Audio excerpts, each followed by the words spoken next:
India GK master में आपका स्वागत है। जैसे कि आप जान रहे हैं कि बीपीएससी टीआरई 4 के जो बहाली आने वाली है उन्हीं के देखते हुए मैं आप लोगों के लिए दानिश सर का जो बुक है उन्हीं से प्रश्न लाता हूं। जैसे कि आप इस बुक में देख सकते हैं कि 1 to 5, 6 to 8, 9, 10, 11, 12 यानी जितने भी इस बुक में पूछा हुआ प्रश्न है सभी इसमें कवर किया गया है। जैसे कि आप देख सकते हैं 1 to 5, 6 to 8, 9, 10, 11, 12 इसमें सारा प्रश्न दिया हुआ है। बीपीएससी टीआरई 1, टीआरई 2 और टीआरई 3 का पूछा हुआ प्रश्न है। यह 1200 प्रश्न इस बुक में दिया हुआ है। मैं इसी से आप लोगों को डेली प्रश्न डालता हूं। हमने हिस्ट्री और ज्योग्राफी हो गया था, दोनों हिस्ट्री हम लोग क्लियर कर चुके हैं। ज्योग्राफी क्लास चल रही है। हम लोग 170 प्रश्न ज्योग्राफी का देख चुके हैं। आप अगर पिछले वीडियो हमारे ज्योग्राफी का नहीं देखे तो आप जाकर के देख ले, वहां पे आप लोगों का ज्योग्राफी का प्रश्न पूरा मिल जाएगा। हिस्ट्री भी पूरा कंप्लीट करवा चुके हैं। 1 से 145 प्रश्न हिस्ट्री का करवा चुके हैं। अगर आप हमारे पिछले वीडियो नहीं देखें तो जाकर के देख ले। ज्योग्राफी का आज हम लोग क्लास का 170 प्रश्न कर चुके थे। आज हम लोग 171वां प्रश्न देखेंगे। जैसे कि आप देख सकते हैं इस वीडियो में। चलिए, आप हमारे चैनल पर नए हैं तो चैनल को लाइक, सब्सक्राइब और शेयर जरूर कर दें। आपको वीडियो कैसा लगता है कमेंट बॉक्स में जरूर जवाब दीजिएगा। चलिए, आज हम लोग 171वां प्रश्न देख लेते हैं क्या कह रहा है। कल हम लोग 170वां प्रश्न देख चुके थे। आज हम लोग 171वां प्रश्न देखेंगे। चलिए, आज का 171वां प्रश्न क्या है। चलिए, इसमें क्या कह रहा है कि कारगिल किस नदी के किनारे स्थित है। क्या कह रहा है, तो कारगिल किस नदी के किनारे स्थित है। होगा था सुरू नदी, झेलम नदी, सिंधु नदी, एक से अधिक और डी में हो जाएगा, ई में हो जाएगा इनमें से कोई नहीं। क्या हो जाएगा, इसमें से कोई नहीं। बीपीएससी टीआरई 3 20/7/2024 1 to 5 का पूछा हुआ प्रश्न है। चलिए, आप लोग जवाब दीजिएगा। होगा था कारगिल। क्या बोला, कारगिल किस नदी के किनारे है, तो सुरू नदी। याद रखिएगा कौन सी नदी, तो सुरू नदी। चलिए, इसका हम लोग देख लेते हैं समरी क्या कह रहा है। कारगिल सुरू नदी के किनारे स्थित है। याद रखिएगा, होगा था कारगिल किस नदी के किनारे स्थित है, तो सुरू नदी के किनारे स्थित है। सुरू नदी होगा था सिंधु नदी का एक सहायक नदी है। याद रखिएगा, और लद्दाख क्षेत्र में कारगिल जिले से होकर के बहती है। चलिए, इसका प्रश्न बना करके बतला देते हैं इसका प्रश्न कैसे आ सकता है। चलिए, सबसे पहला प्रश्न तो यही बनकर के आएगा कि कारगिल हो गया था, कारगिल जो है किस नदी के किनारे स्थित है, तो याद रखिएगा सुरू नदी। कौन सी नदी, तो सुरू नदी। फिर बतलाइएगा कि सुरू नदी किसकी सहायक नदियां हैं, तो याद रखिएगा वो सिंधु की सहायक नदियां हैं। कौन सी नदियां, तो सुरू हो गया था सहायक नदियां सिंधु की हैं। और देखिए यहाँ पे लद्दाख क्षेत्र के कारगिल जिले से होकर के बहती है। याद रखिएगा। चलिए, 172वां प्रश्न देख लेते हैं। आप हमारे चैनल पर नए हैं तो चैनल को लाइक, सब्सक्राइब और शेयर जरूर कर दें। 172वां प्रश्न क्या कह रहा है। इस बुक में हिंदी और इंग्लिश दोनों में दिया हुआ है। इंग्लिश वाले भी आप क्लास को देख सकते हैं। चलिए, 172वां प्रश्न देख लेते हैं। बाल्टेरो ग्लेशियर कहाँ स्थित है। मोस्ट इंपॉर्टेंट यहाँ से प्रश्न बन करके आती है। बीपीएससी टीआरई 1, टीआरई 2 और टीआरई 3 इस बुक में सारा प्रश्न दिया हुआ है। यह बुक बहुत महत्वपूर्ण हो जाती है, दानिश सर का बुक है, क्योंकि इसमें सारा इकट्ठा जितने भी प्रश्न बीपीएससी के द्वारा पूछे गए हैं इस बुक में सारा प्रश्न दिया हुआ है। चलिए, क्या बोल रहा है कि बाल्टेरो ग्लेशियर कहाँ स्थित है। जास्कर होगा था काराकोरम, फिर पंजाल, एक से अधिक इनमें से कोई नहीं। देखिए, ये कहाँ प्रश्न पूछा था, तो याद रखिएगा बीपीएससी टीआरई 3 2024 जो कैंसिल परीक्षा हुआ था यह प्रश्न आया था। देख लेते इसका आंसर हो जाएगा। इसका आंसर हो जाएगा बी। क्या हो जाएगा, क्या है प्रश्न, तो बाल्टेरो ग्लेशियर कहाँ स्थित है, तो याद रखिएगा काराकोरम। चलिए, इसका हम लोग देख लेते हैं समरी क्या कह रहा है। बाल्टेरो ग्लेशियर पाकिस्तान के कब्जे वाले कश्मीर के गिलगिट बाल्टिस्तान क्षेत्र में होगा था बाल्टिस्तान उप क्षेत्र में काराकोरम पर्वत पर स्थित है। याद रखिएगा। देखिए, इसमें क्या कह रहा है कि बाल्टेरो ग्लेशियर पाकिस्तान के कब्जे वाले कश्मीर, जिसको पीओको बोलते हैं। क्या बोलते हैं, पीओको मतलब हो गया पाकिस्तान ऑक्युपाइड कश्मीर। इसी को जो पाकिस्तान अधिकृत जम्मू कश्मीर इसी को बोलते हैं। तो वही बोल रहा है कि बाल्टेरो ग्लेशियर पाकिस्तान के कब्जे वाले कश्मीर के गिलगिट बाल्टिस्तान, याद रखिएगा, क्षेत्र में बाल्टिस्तान उप क्षेत्र में होगा था काराकोरम पर्वत पर स्थित है। याद रखिएगा कौन सा, तो होगा था कहाँ, तो बाल्टेरो ग्लेशियर। याद रखिएगा बाल्टेरो ग्लेशियर कहाँ स्थित है, तो याद रखिएगा बाल्टिस्तान के उप क्षेत्र में काराकोरम पर्वत पर स्थित है। याद रखिएगा वो कौन था, बाल्टेरो ग्लेशियर। बाल्टेरो ग्लेशियर कहाँ, तो पाकिस्तान के जो कब्जा वाला क्षेत्र है जिसको बोलते हैं पीओको, जिसको अधिकृत जम्मू कश्मीर गिलगिट बाल्टिस्तान क्षेत्र में स्थित है। चलिए, आगे देख लेते हैं समरी क्या कह रहा है। 63 किलोमीटर लंबा बाल्टेरो ग्लेशियर होगा था कितना किलोमीटर लंबा, याद रखिएगा 63 किलोमीटर होगा था लंबा बाल्टोलो ग्लेशियर ध्रुवीय क्षेत्र को बाहर सबसे लंबा हो गया था ग्लेशियर के रूप में हो गया था एक है। आगे देखिए क्या कह रहा है, तो आगे देखिए इसको बतला देते हैं फिर से। बाल्टोलो ग्लेशियर की लंबाई कितनी है, तो 63 किलोमीटर याद रखिएगा। चलिए यह काराकोरम पर्वत हो गया था श्रृंखला के एक भाग होकर के गुजरता है, याद रखिएगा। यह काराकोरम पर्वत श्रृंखला के एक भाग से होकर के गुजरता है, याद रखिएगा। यानी बाल्टोलो ग्लेशियर यानी क्या बोल रहा है, बाल्टोलो ग्लेशियर किससे, तो काराकोरम पर्वत की श्रेणी से होकर गुजरती है, याद रखिएगा। चलिए इसको देख लेते हैं आगे क्या कह रहा है। कह रहा है बाल्टोलो हो गया था बाल्टोरो मुज़ताग हो गया था बाल्टोरो मुज़ताग ग्लेशियर के उत्तर और पूर्व में स्थित है, याद रखिएगा। बाल्टोरो मुज़ताग हो गया था मूज हो गया था ताग ग्लेशियर के उत्तर के पूर्व में स्थित है, जबकि माउंट माशेरब्रूस दक्षिण के हो गया था दक्षिण में स्थित है, याद रखिएगा। देखिए यह कैसा कैसा प्रश्न बन करके आ सकती है, इस बुक में देख सकते हैं। चलिए आगे देख लेते हैं क्या कह रहा है। मोस्ट इंपॉर्टेंट यहाँ से प्रश्न भी आई है, जो यहाँ से प्रश्न लमसम में पूछा जाता है। चलिए देख लेते हैं। हो गया था 8611 मीटर ऊंचाई का केटू क्षेत्र का हो गया था सबसे ऊंचा पर्वत है, याद रखिएगा। आगे देखिए 20 किलोमीटर के भीतर 3 अन्य 8000 पर्वत श्रृंखला है। चलिए आपको बतला देते हैं भारत की सबसे लंबी पर्वतमाला कौन सा है, तो याद रखिएगा केटू। क्या है केटू, इसी को बोलते हैं गार्डविन अस्टीन। क्या बोलते हैं, तो गार्डविन अस्टीन इसी को बोलते हैं, याद रखिए। गार्डविन अस्टीन किसको बोलते हैं, तो वो केटू को बोलता है, याद रखिएगा। केटू को गार्डविन अस्टीन। कितना इसकी ऊंचाई, तो 8000 हो गया था 611 मीटर इसकी ऊंचाई है, किसका, तो केटू का, याद रखिएगा। आगे देखिए केटू पर्वत। अब विश्व के सबसे लंबी पर्वतमाला कौन है, तो आपको बतला विश्व के सबसे लंबी पर्वतमाला कौन है, तो एंडीज, याद रखिएगा। कौन, तो एंडीज। कौन सा, एंडीज। विश्व का सबसे लंबी पर्वतमाला एंडीज है। आगे देखिए क्या बोल रहा है, कह रहा है कि सियाचिन ग्लेशियर को कॉम्बे सैंडल के द्वारा बाल्टोलो ग्लेशियर से अलग करती है, याद रखिएगा। जैसे सियाचिन ग्लेशियर को कौन कौन से हो गया था ग्लेशियर अलग करता है, तो कॉम्बे सैंडल द्वारा बाल्टोलो ग्लेशियर को अलग करता है, याद रखिएगा। चलिए 173वां प्रश्न देख लेते हैं क्या कह रहा है। कह रहा है अमरकंटक जो सोन नदी का हो गया था उद्गम स्थल हो गया था है, कहाँ स्थित है। पूछ रहा है प्रश्न कि अमरकंटक जो सोन नदी के उद्गम स्थल पर है वो कहाँ स्थित है, याद रखिएगा। इस प्रश्न को देख लेते हैं, इसका ऑप्शन क्या कह रहा है। 173वां का ऑप्शन हम लोग देख लेते हैं। आप हमारे चैनल पर नए हैं तो चैनल को लाइक सब्सक्राइब और शेयर जरूर कर दें। चलिए देख लेते हैं क्या कह रहा है, इसको देख लेते हैं। कह रहा है कि मैकाले पर्वत, आगे देखिएगा मकालू पर्वत हो गया था राजमहल पहाड़ियाँ, एक से अधिक, इनमें से कोई नहीं। बीपीएससी तैयारी 3 जुलाई 2024 का पूछा हुआ प्रश्न है। चलिए इसका आंसर हो जाएगा, क्या हो जाएगा, तो आंसर हो जाएगा मैकाल पर्वत, ये हो जाएगा। चलिए इसका हम लोग समरी देख लेते हैं क्या कह रहा है। समरी कह रहा है कि मैकाल पर्वत वे छत्तीसगढ़ के हो गया था कवर्धा जिले में मध्य प्रदेश के अनुरूप जिले में। आगे देखिए यहाँ पे मैकाल पर्वत ये छत्तीसगढ़ के हो गया था कवर्धा जिले में है। मध्य प्रदेश के हो गया था अनूपपुरम जिले में सतपुड़ा पर्वत के पूर्वी भाग पर स्थित है, याद रखिएगा। हो गया था नर्मदा महानदी सोन नदी इस पर्वत से निकलती है, कौन सा, पर्वतमाला से निकलती है। इस पर्वतमाला की सबसे ऊँची चोटी अमरकंटक क्या पर्वत है, याद रखिएगा। चलिए इसका प्रश्न बना करके बतला देते हैं क्या आ सकता है। कह रहा है कि मैकाल पर्वत कहाँ स्थित है, तो याद रखिएगा छत्तीसगढ़ के हो गया था कवर्धा जिले में, याद रखिएगा। सतपुड़ा पर्वत, आगे देखिए सतपुड़ा पर्वत हो गया था पूर्वी भाग में स्थित है, जो मध्य प्रदेश के हो गया था मध्य प्रदेश में स्थित है, याद रखिएगा।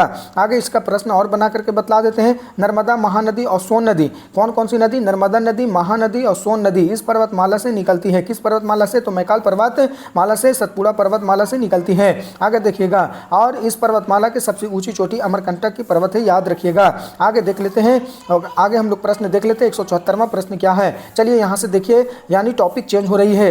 यानी कहने का मतलब है कि मानसून और वर्षा से, यानी बीपीएससी टीआरई 1, टीआरई 2 और टीआरई 3 यानी जितने भी प्रश्न आया था यहाँ पे टॉपिक वाइज इस बुक में दिया हुआ है। यह बुक दानिश सर का बहुत महत्वपूर्ण हो जाती है, क्योंकि यहाँ से प्रश्न पूछा हुआ प्रश्न इस बुक में दिया हुआ है। जैसे कि आप देख सकते हैं अभी टॉपिक चेंज हुआ है, मानसून और वर्षा, यानी मानसून और वर्षा से जितने भी प्रश्न आया था इस बुक में कवर किया गया है। आप हमारे चैनल पर नए हैं तो चैनल को लाइक सब्सक्राइब और शेयर जरूर कर दें। चलिए देख लेते हैं क्वेश्चन क्या आया था। 174वां प्रश्न देख लेते हैं हम लोग। इनमें से कहाँ अक्टूबर और नवंबर में महीने में भारी वर्षा होती है। चलिए बहुत अच्छा प्रश्न है, देख लेते हैं हम लोग। कह रहे हैं निम्नलिखित में से कहाँ अक्टूबर और नवंबर के महीने में भारी वर्षा होती है। चलिए इसको देख लेते हैं, ऑप्शन क्या कह रहा है। ऑप्शन देख लेते हैं हम लोग। कह रहे हैं कि गारो खासी जैतनिया पहाड़ी में, आगे देख लेते हैं कोरोमंडल तट में, आगे छोटा नागपुर पठार में हो गया था एक से अधिक, इनमें से कोई नहीं। देखिए ये कहाँ पूछा हुआ प्रश्न है, तो बीपीएससी टीआरई 2 हो गया था 15/12/2023 पेपर 4 का पूछा हुआ प्रश्न है। इसका आंसर हो जाएगा बी हो जाएगा, कोरोमंडल तट पर। यानी कहने का मतलब है कि अक्टूबर और नवंबर में महीने में कहाँ भारी वर्षा होती है, तो याद रखिएगा कोरोमंडल तट पर। चलिए इसका हम लोग समरी देख लेते हैं क्या कह रहा है।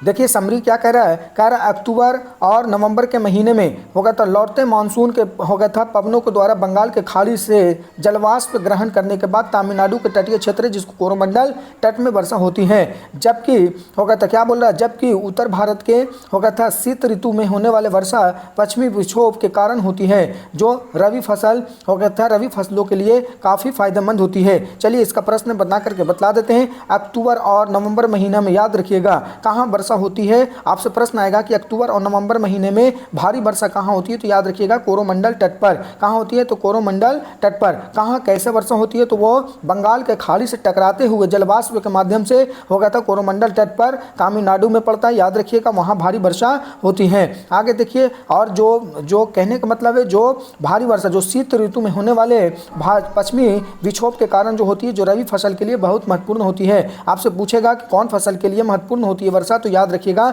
रबी फसल। कौन सी फसल, तो रबी फसल। चलिए रबी फसल के बारे में थोड़ा सा बतला देते हैं। रबी फसल कौन सी फसल, तो रबी फसल। रबी फसल के बारे में मैं आप लोगों को बतला देते हैं। यहाँ से एक प्रश्न मोस्ट इंपॉर्टेंट है, यहाँ से 1 नंबर पक्का है। जैसे रबी फसल पूछेगा कि इसको कब बोया जाता है, तो याद रखिएगा ऑन हम लोग स्विच को बोलते हैं, ट्रिक के माध्यम से बतला देते, याद रखिएगा ON यानी स्विच को बोलते हैं कि ऑन कर दीजिए। और ऑन के बाद क्या है, तो इसको कहने का मतलब O और N ऑन, और फिर इसको कहने का मतलब है मार दीजिए MA, है ना। हम लोग बोलते हैं किसी को मार दीजिए MA। ट्रिक के माध्यम से बता देते हैं रबी फसल के बारे में। यानी रबी फसल बोया जाता है अक्टूबर में, कितना में, अक्टूबर में और नवंबर में, है ना। अक्टूबर नवंबर में हो गया था बोया जाता है, याद रखिएगा। और मार्च अप्रैल में हो गया था, मार्च अप्रैल में, है ना, मार्च अप्रैल में काट दिया जाता है रबी फसल को, याद रखिएगा। एक ट्रिक के माध्यम से ऑन मा, है ना, ये अक्टूबर नवंबर में बोया जाता है और हो गया था मार्च अप्रैल में काट दिया जाता है रबी फसल को। किसको, रबी फसल को, याद रखिएगा। यहाँ से प्रश्न बन करके आती है। रबी फसल कौन कौन सा है, ये भी प्रश्न आती है। हो गया रबी फसल गेहूँ कौन कौन सा, याद रखिएगा गेहूँ, जौ, चना, क्या, तो चना, मटर, सरसों, आलू, राय, याद रखिएगा। यानी रबी फसल कौन कौन सा, गेहूं, जौ, चना, मटर, सरसों, आलू, राय, यानी ये रबी फसल सभी हैं, याद रखिएगा। प्रश्न कैसे बन कर आता है, जब तक याद नहीं रहेगा जब तक आप नहीं छांट सकते हैं। पूछेगा इनमें से कौन रबी फसल है, याद रखिएगा। तो जब तक याद नहीं रहेगा जब तक ऑप्शन को आप नहीं छांट सकते हैं। इनमें से कौन रबी फसल नहीं है, जब तक याद नहीं रहेगा जब तक आप नहीं भी बना सकते हैं। तो आप इसमें देख सकते हैं, यानी गेहूँ, जौ, चना, मटर, सरसों, आलू, राय, ये रबी फसल और रबी फसल के अंतर्गत आते हैं। रबी फसल अभी हम बतलाएं रबी फसल को कब बोया जाता है, तो ऑन कीजिएगा। और रबी फसल को कब काटा जाता है, मतलब मार देते हैं। यानी अक्टूबर नवंबर में बोया जाता है, मार्च अप्रैल में काट दिया जाता है। O से अक्टूबर, N से नवंबर, यानी अक्टूबर नवंबर में बोया जाता है। M से मार्च और A से अप्रैल, यानी मार्च अप्रैल में काट दिया जाता है रबी फसल। चलिए 175वां प्रश्न हम लोग देख लेते हैं। आप हमारे चैनल पर नए हैं तो चैनल को लाइक, सब्सक्राइब और शेयर जरूर कर दें। मैं आप लोगों को 1200 प्रश्न पूरा कंप्लीट करवा दूंगा। यानी जितनी भी इसमें TRE 1, TRE 2 और TRE 3 का पूछा हुआ प्रश्न दिया हुआ है दानिश सर का बुक में, मैं आप लोगों को पूरा कंप्लीट करवाऊंगा, ये मेरा वादा है। आप हमारे चैनल पे बने रहें। चलिए देख लेते हैं 175वां प्रश्न क्या कह रहा है। तो 175वां प्रश्न भारत के हो गया था, भारत में मानसून हो गया था सीजन में अधिकांश चक्रवातों की उत्पत्ति होती है। कह रहा है कि भारत के मानसून हो गया था सीजन में अधिकांश चक्रवातों की उत्पत्ति होती है। यहाँ पर आप देख सकते हैं कितना, तो 8 डिग्री उत्तर से 8 डिग्री उत्तर और 13 डिग्री उत्तरी अक्षांश के मध्य। आगे देख लेते हैं बी में क्या कह रहा है, 10 डिग्री उत्तर 15 डिग्री उत्तरी अक्षांश के मध्य। देख लेते हैं आगे सी में क्या कह रहा है, 16 डिग्री उत्तर से 21 डिग्री उत्तरी अक्षांश के मध्य। डी इनमें से कोई नहीं, यानी एक से अधिक और इनमें से कोई नहीं। ये कहाँ पूछा हुआ प्रश्न है, तो देख सकते हैं BPSC TRE 2 होगा था 15/12/2023 पेपर 4 का पूछा हुआ प्रश्न है। इसका आंसर हो जाएगा बी। क्या हो जाएगा, इसका आंसर हो जाएगा बी। यानी 10 डिग्री उत्तर से 15 हो गया था डिग्री उत्तरी अक्षांश के मध्य। यहाँ पे प्रश्न ये था कि भारत में मानसून सजीव में अधिकांश चक्रवातों की उत्पत्ति होती है, तो इसका आंसर हो जाएगा बी। चलिए इसको देख लेते हैं। हैं समरी क्या कह रहा है। भारत में मानसून सीजन के अधिकांश चक्रवात, यानी भारत के मानसून जो सीजन आएगा वो अधिकांश चक्रवात जो होगा 10 डिग्री से 15 डिग्री उत्तरी अक्षांश के मध्य पैदा होती है, याद रखिएगा। आगे देख लेते हैं, बंगाल की खाड़ी से ज़्यादातर चक्रवात अक्टूबर नवंबर माह में बनते हैं, याद रखिएगा। यानी बंगाल के खाड़ी का जो ज़्यादातर जो चक्रवात आएगा वो अक्टूबर नवंबर के माह में बनते हैं। भारत में चक्रवात के निर्माण अरब सागर से अधिक बंगाल के खाड़ी में होता है। यह चक्रवात अधिकतर खतरनाक होते हैं। चलिए इसका प्रश्न बना करके बतला देते हैं, क्या कौन सा प्रश्न बनेगा। भारत में सबसे पहला प्रश्न, भारत में मानसून सीजन का अधिकांश चक्रवात होगा तो कितने डिग्री के अक्षांश के मध्य पैदा होता है, तो याद रखिएगा 10 से 15 डिग्री उत्तरी अक्षांश के मध्य पैदा होता है, याद रखिएगा। आगे देखिए दूसरा प्रश्न बना करके बतला देते हैं कि ज़्यादातर चक्रवात होगा तो जो कहाँ आती है, तो याद रखिएगा बंगाल की खाड़ी में। कब आती है, तो याद रखिएगा अक्टूबर नवंबर के माह में। भारत में अधिकांश चक्रवात का निर्माण कहाँ से होती है, तो याद रखिएगा अरब सागर से अधिक ज़्यादा कहाँ होती है, तो बंगाल के खाड़ी में होती है, याद रखिएगा। आगे देख लेते हैं 176वां प्रश्न क्या कह रहा है। आप हमारे चैनल पर नए हैं तो चैनल को लाइक सब्सक्राइब और शेयर जरूर कर दें। चलिए देख लेते हैं, कह रहा है कि हैदराबाद में दक्षिण पश्चिम मानसून की वापसी की समस्या होगा तो सामान्य तिथि क्या है। कह रहा है कि हैदराबाद में दक्षिण पश्चिम मानसून की वापसी होगा था की समस्या होगा था सामान्य तिथि क्या है। 1 अक्टूबर, 15 अक्टूबर, 1 नवंबर, एक से अधिक, इनमें से कोई नहीं। कहाँ पूछा हुआ प्रश्न है, तो देख लीजिए यहाँ पूछा हुआ है BPSC TRE2 BPSC school teacher 2023 paper 4 का पूछा हुआ प्रश्न है। चलिए हम लोग इसका आंसर बतला दीजिए। इसका आंसर हो जाएगा बी, कितना, तो 15 अक्टूबर को। इसको देख लीजिए, यहाँ कहाँ पूछा हुआ है, इसका था बीपीएससी स्कूल टीचर 2023 पेपर 4 का पूछा हुआ प्रश्न है। इसका आंसर हो जाएगा बी, कितना हो जाएगा, तो 15 अक्टूबर हो जाएगा, याद रखिएगा। चलिए हम लोग देख लेते हैं इसका समरी क्या है। कह रहा है कि दक्षिण पश्चिम मानसून में होगा, दक्षिण पश्चिम मानसून 1 जून के मध्य केरला के प्रवेश करती है। 8 जुलाई तक पूरे देश में कवर कर लेता है। 17 सितंबर के होगा था आसपास उत्तर पश्चिम भारत में होगा था पीछे हटना शुरू कर देता है। 15 अक्टूबर तक पूरी तरह से होगा था वापस चला जाता है। चलिए इससे प्रश्न बन करके जो आ रही है मैं आप लोगों को बतला देते हैं, क्या कह रहा है। कह रहा है कि दक्षिण पश्चिम मानसून यानी मध्य जून से सितंबर के बीच, यानी 1 जून से होगा था सितंबर के बीच मध्य जून यानी देता है बुक में होगा था, कहीं कहीं आप बुक में पढ़िएगा तो आपको दिया जाएगा कि दक्षिण पश्चिम मानसून होगा था कब होती है, तो शुरुआत तो मध्य जून से सितंबर के बीच होती है। और कहाँ प्रवेश करती है, तो याद रखिएगा केरला में। यानी भारत में सबसे पहले दक्षिण पश्चिम मानसून का जो आगमन होगा वो कहाँ होगा, तो केरला में होगी। और लौटते हुए मानसून कहाँ देके जाएगा, तो तमिलनाडु में, याद रखिएगा। दक्षिण पश्चिम मानसून कहाँ, तो भारत में सबसे ज़्यादा वर्षा कहाँ होती है, तो याद रखिएगा दक्षिण पश्चिम मानसून से होती है। और 17 सितंबर के आसपास जो वापस लौट जाती है और पीछे हटने लगता शुरू हो गया, 15 अक्टूबर तक पूरी तरह से वापस चला जाता है, याद रखिएगा। चलिए हम लोग देख लेते हैं आगे क्या कह रहा है। यहाँ पर दिया हुआ है, आगे देख लेते हैं कौन सा प्रश्न था। 176वां के बाद 177वां प्रश्न हम लोग देख लेते हैं। देखिए क्या कह रहा है 177वां प्रश्न है, होगा था ट्री वार्था के अनुसार भारत की जलवायु किस प्रकार की है। देखिए कैसा कैसा प्रश्न पूछता है ज्योग्राफी में, और आपको अनुभव भी हो जाएगा क्योंकि पूछा हुआ प्रश्न बहुत महत्वपूर्ण होती है। आप देख लीजिएगा, नोट्स भी बना सकते हैं कॉपी में। चलिए ट्री वार्था के अनुसार, एक हो गया था ट्री वार्था, व्यक्ति का नाम था क्या, तो ट्री वार्था, याद रखिएगा क्या, तो ट्री वार्था के अनुसार भारत की जलवायु किस प्रकार की है। आप देख सकते हैं यहाँ पे ट्री वार्था के अनुसार भारत की जलवायु किस प्रकार की है। होगा था सवाना प्रकार का, आगे देखिए उष्ण होगा तो उपोष्ण मानसून जलवायु का, भूमध्य सागरीय प्रकार का, होगा था एक से अधिक, इनमें से कोई नहीं। देखिए ये कहाँ पूछा हुआ प्रश्न है, तो आप देख सकते हैं यहाँ पे होगा था बीपीएससी स्कूल टीचर 2023 होगा था पेपर 4 का पूछा हुआ प्रश्न है। चलिए इसका आंसर हो जाएगा बी, क्या हो जाएगा, तो उपोष्ण मानसून जलवायु। कौन सा था कथन यहाँ पे, ट्री वार्था के अनुसार बोल रहा था। ट्री वार्था के अनुसार भारत की जलवायु कैसा है, तो याद रखिएगा उपोष्ण मानसून जलवायु। इसका हम लोग समरी देख लेते हैं क्या कह रहा है। कह रहा है ट्री वार्था के अनुसार भारत की जलवायु होगा था उपोष्ण मानसून की प्रकार की है, याद रखिएगा। त्रिवार्था के अनुसार जो भूगोलवेता है, त्रिवार्था क्या, तो भूगोलवेता के अनुसार भारत की जलवायु उपोष्ण मानसून के प्रकार की है। भूमध्य रेखा के दोनों ओर 30 डिग्री से 45 डिग्री अक्षांश के मध्य भूमध्यसागरीय जलवायु के विद्यमान है। होगा तो आगे देखिएगा इसका विस्तारित होगा तो इसका विस्तारित महाद्वीपों के पश्चिमी होगा तो क्षेत्रों में पाया जाता है, याद रखिएगा। इस प्रकार की जलवायु को ग्रीष्म में होगा था ऋतु में होगा था वर्षा होती है। चलिए इसमें से आपको बतला देते हैं प्रश्न बना करके। होगा तो कहेगा कि भारत की जलवायु उपोष्ण मानसून किस प्रकार की है, तो याद रखिएगा होगा था जलवायु, भारत की जलवायु उपोष्ण मानसून की प्रकार है। किसने कहा था, तो याद रखिएगा ट्री वार्था, क्या, तो ट्री वार्था के अनुसार। चलिए इसका देख लेते हैं हम लोग आगे। 178वां प्रश्न क्या कह रहा है। 178वां प्रश्न, निम्नलिखित में से कौन सी मध्यवर्ती गंगा के मैदानी हो गया था कृषि जलवायु हो गया था जलवायु प्रदेश की विशेषता नहीं है। देखिए बहुत डिफ़िकल्ट प्रश्न भी आया है, बहुत अच्छा भी, बहुत डिफ़िकल्ट भी प्रश्न आया है। आपको इससे बुक से आपको अनुभव पता चल जाएगा कि कैसे तैयारी करना चाहिए। आप इसको अगर अच्छे से इस बुक को अगर आप आंसर लगा लेते हैं तो हमको लगता है कि TRE 4 आते आते आपकी अच्छी तैयारी हो जाएगी। ज्योग्राफी से एक भी प्रश्न नहीं छूटेगा, क्योंकि BPSC के द्वारा जो पूछा हुआ प्रश्न होता है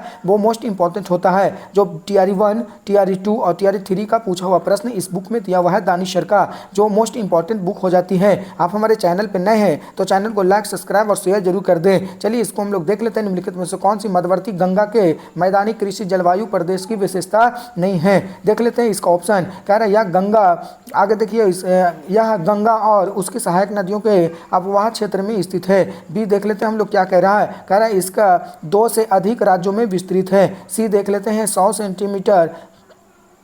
सी में क्या कह रहा है, सी में हम लोग देख लेते हैं, कह रहा है कि 100 हो गया था 100 सेंटीमीटर या प्रति वर्ष हो गया था, प्रति वर्ष 100 होगा से हो गया था सेंटीमीटर से अधिक वर्षा होती है। हो गया था डी में एक से अधिक इनमें से कोई नहीं। BPSC school teacher 2023 paper 2 shift 2 का पूछा हुआ प्रश्न है। इसका आंसर बताइएगा। इसका आंसर हो जाएगा ई, इनमें से हो गया था कोई नहीं। चलिए इसका हम लोग समरी देख लेते हैं। मध्यवर्ती गंगा के मैदान कृषि जलवायु हो गया था प्रदेश के अंतर्गत क्या कह रहा है कि मध्यवर्ती गंगा के मैदानी कृषि जलवायु प्रदेश के अंतर्गत पूर्वी उत्तर प्रदेश और बिहार, छोटा नागपुर पठार को छोड़ करके, किसको छोड़ करके, छोटा नागपुर को छोड़ करके क्या कर रहा है, क्षेत्र में शामिल या उपजाऊ जलोढ़ मैदान है। ये कैसा मैदान है तो याद रखिएगा, यह जलोढ़ उपजाऊ मैदान है जो गंगा नदी उसकी सहायक नदियों के द्वारा बनाया गया है। प्रति वर्ष 75 सेंटीमीटर से 150 सेंटीमीटर की वर्षा होती है। उपयुक्त विकल्प में गंगा के मैदान की जलवायु होगा था प्रदेश की विशेषता है,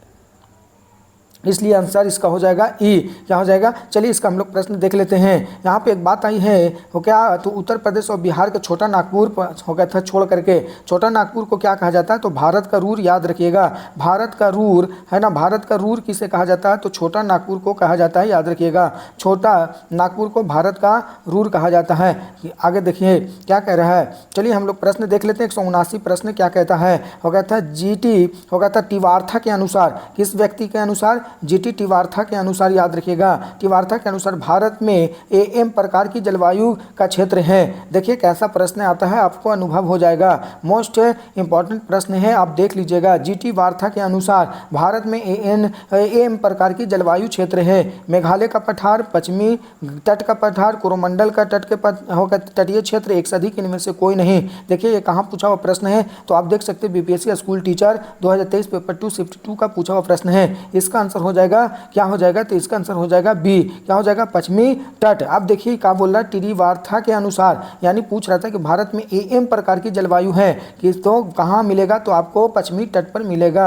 आगे देख लेते इसका समरी क्या कह रहा है। इसका कह रहा है कि अमेरिकी भूगोलवेता हो गया था ग्लेन थॉमस त्रिवार्था, इसका पूरा नाम है ग्लेन थॉमस त्रिवार्था ने 1966 में जलवायु हो गया था वर्गीकरण प्रणाली में प्रस्तुत किया।